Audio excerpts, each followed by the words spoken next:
Hey, welcome to Cracks Country Cooking. I'm Ben. Today we're making brisket on the Weber Rotisserie.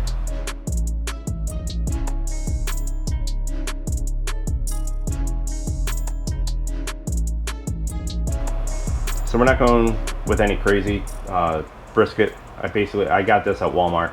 Never tried to put a brisket on a rotisserie, but we're going to do a heavy trim on this because I need it to stay on the prongs, and I'm no expert at trimming a brisket, so let's just start by getting rid of this.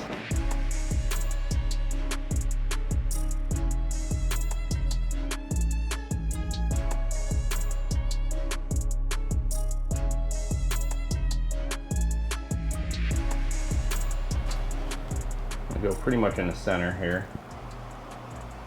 There we go. Jeez. Who would have thought putting a brisket on there would be so hard?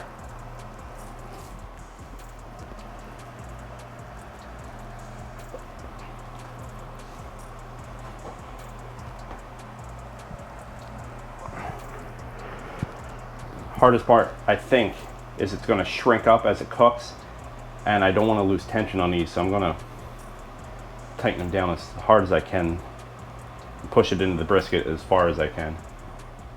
So, thinking I'll use sriracha for a binder and open it.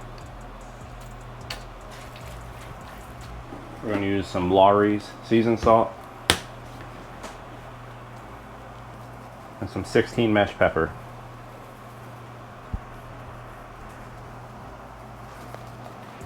I want to put the pepper on first because it'll bounce off.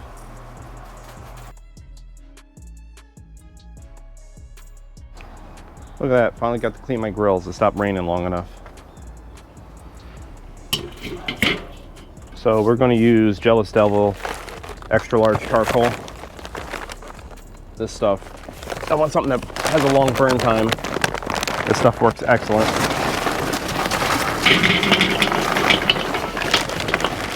But you'll have a hard time controlling the temperature because of how hot it burns. So we're only going to do a 2 briquette snake on this cook, but we're going to go almost all the way around.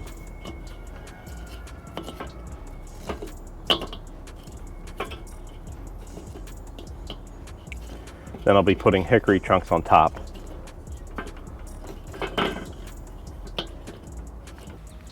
I think the biggest problem I'm going to have in this cook is maintaining the temperature. For one, there's a lot of air gaps on here. Slide this in.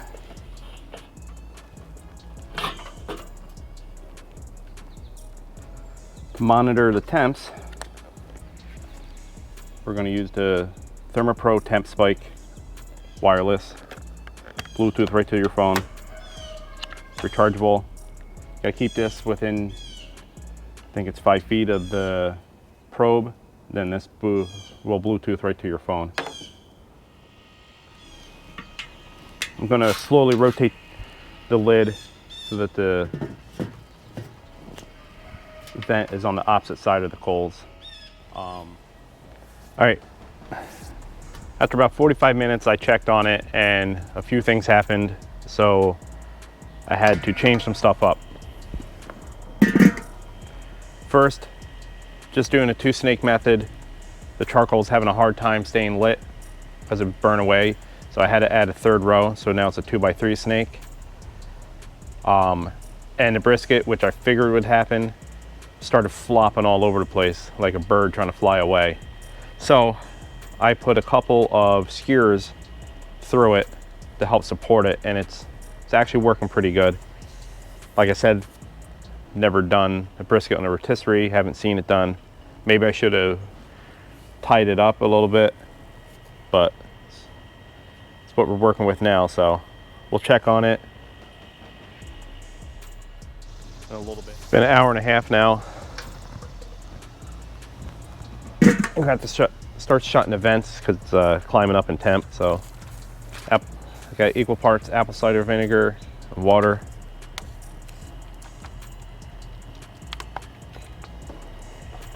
I'll close this bottom vent up. Then we'll check on it in about half hour this time. We're at the 2 hour mark. We'll check on it again. Looking better. Yeah, it's not flopping around so much now. Spray it down with some apple cider vinegar, water.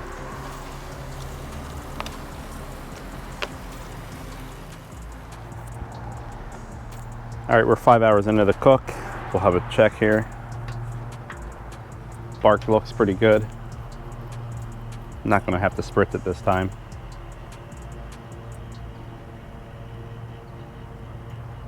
Yeah, looks pretty good. Check on it in another hour. We're 6 hours in. We're at 165 degrees. Now, got to figure out am I wrapping this or not, and how I'm wrapping it. Probably let it go for another hour, and try to figure out from there. We're at the 8 hour mark. Looks pretty good. Just gonna let this go. I don't think I'm gonna wrap it. All right. We are just at the 10 hour mark. It hit 200 degrees. So we're gonna see if it is ready to rest. All right, we'll stop the rotisserie and we'll probe it a couple times to check for tenderness.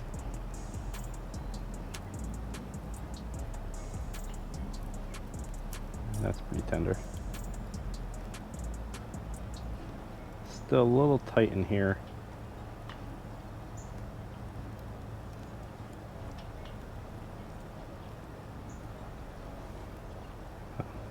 Not tight in there at all.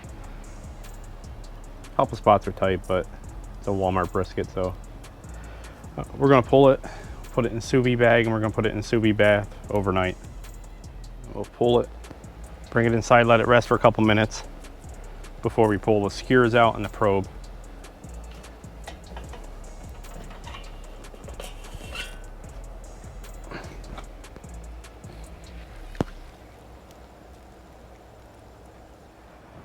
Let's pull the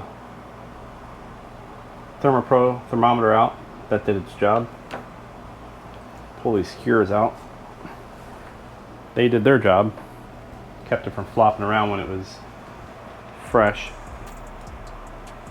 Ooh, it's still hot.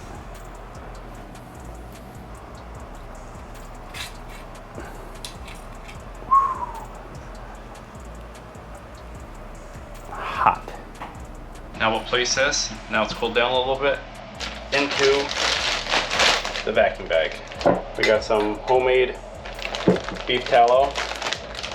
Or pour that on top.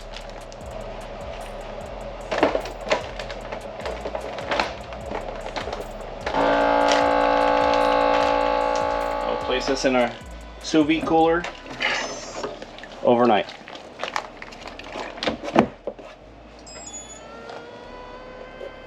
Well, it's the next day. Had an overnight rest in the sous vide bath. Time to slice into it and try it. Look at that. Woo! It's hot. Start on what's left of the flat.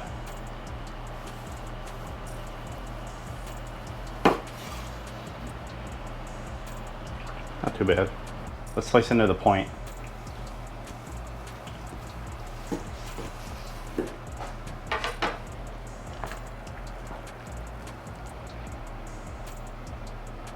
Looks pretty good.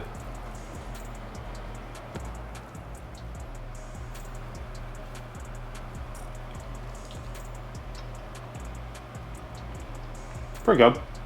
Let's try some of this point. Pretty good. Pretty juicy.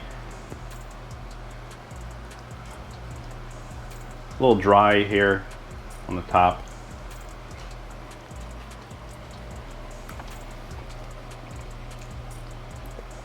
But it's not bad. See, it's a little tough. You can only expect so much from a Walmart brisket.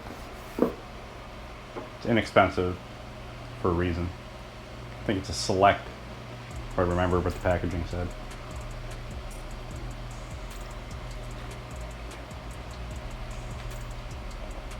I mean, it's not bad. It's not the best brisket I ever made. It's not the best brisket I ever had. It's not the crappiest brisket I ever had either. So, I mean, the rotisserie worked pretty good on this. I'll like to see what happened with a better brisket. I didn't want to use an expensive cut of meat doing that. I had no clue what was going to happen. But, pretty impressed. If you like this video, please hit the like and subscribe button. Watch our past videos. We have more videos coming out every week. You can follow us on Facebook, Instagram, TikTok, Threads, all of them, pretty much. Go to crackscountrycooking.com. You can get rub seasonings. Don't forget the ThermoPro spike. That's how I was able to monitor the temps while it was rotating. No cables. Lasted a really long time. Battery level never really went down, even though it was a 10, 12-hour cook. So, all right, that's it. Dinner time. See ya.